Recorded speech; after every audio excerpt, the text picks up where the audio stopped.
Джинко, ще те бай ямбурския педал, тя беше овце на могилата. Знаеш какво направил Джинко, брат? Слушай. Гледам аз едни полицаи, там като ме арестуват, един път ме арестуват покрай Ямбол, дето развързвал души и банкноти мастати.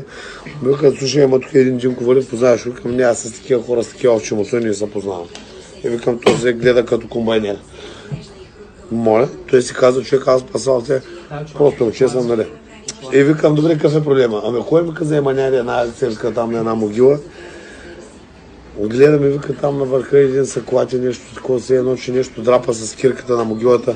Отиваме до него, чихо жена. Отиваме до него, вика, гледаме, фанал този Джинко от Ямбол една овца, фанал е, вика, отгоре и бе овцата и пъшка. Вика, майка ти мръсна, като го зачукали полицайите с приклада в главата, различно на дури сората.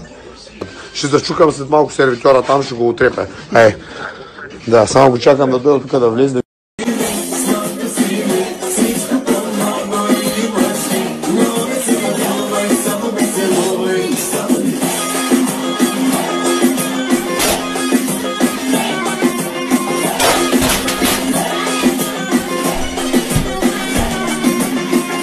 Преди да вляза да цъкна телефона, седят два кошари на бара с поръчвам кафе, един ми вика, какво правиш? Викам, каквото си искам.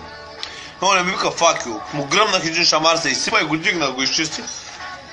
И извъннаха на полицията и аз ги чакам, аз не бягам от никого, нито от полицаи, нито просто ми казаха напусна заведението, казах им, думкай се отзад, скри си го в сората педал. Това е.